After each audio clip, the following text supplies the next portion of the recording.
Ito yung niluluto ko na napakasarap na hanggang ngayon hindi ko pa alam kung anong ipapangalan ko. Magpapakulo muna tayo ng tubig tapos mayroon tayo dito 4 na pirasong patatas. Balatan lang natin saka natin hiwain sa 4. Pag kumulo na ang tubig, ilagay na natin yung patatas. Pakukuluan lang natin sa loob ng 10 minuto. Tapos mayroon tayo dito kalahating kilong chicken breast. Nakabunlis na pala yan. Saka natin tadtarin hanggang magiging giniling yung ganyan guys. So pwede na yan. Tapos balikan muna natin yung pinapakuluan nating patatas.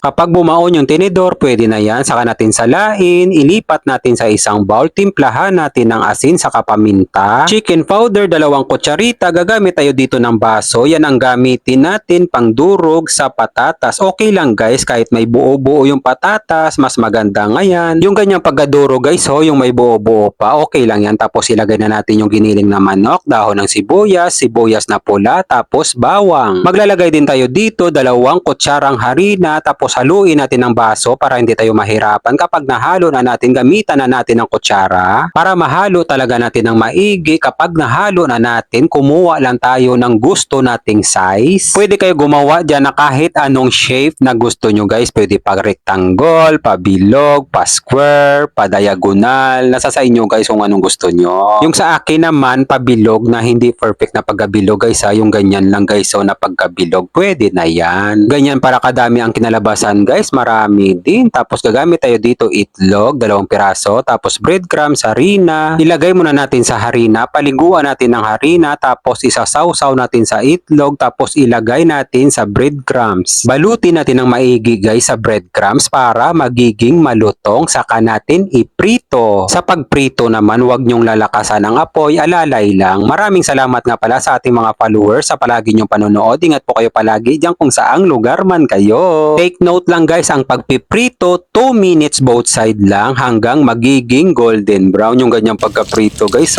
Malutong, masarap yan. Maraming salamat nga pala sa ating mga kababayang OFW sa palagi nyong panonood. Ingat po kayo palagi diyan kung saang bansa man kayo at isasama ko kayo palagi sa mga panalangin ko. Maraming salamat po sa biyaya na binibigay nyo sa araw-araw. I-bless nyo po yung food na magiging silbing lakas sa katawan namin. Amen.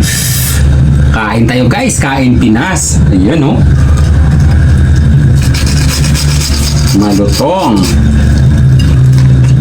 Subukan muna natin na hindi natin isasawsaw sa ketchup. Sarap niya guys, malasa siya. Sausaw natin sa ketchup. Yun. Malaman siya guys. Juicy sa loob, crunchy sa labas. Bagay din to sa kanin. Yan. Sausaw natin sa ketchup.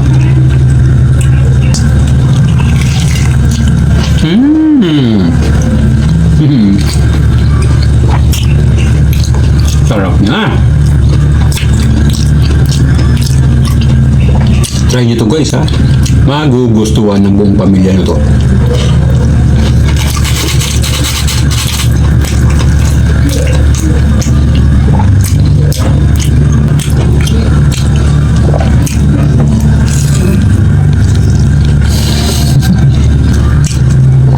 Bagay siya sa ketchup.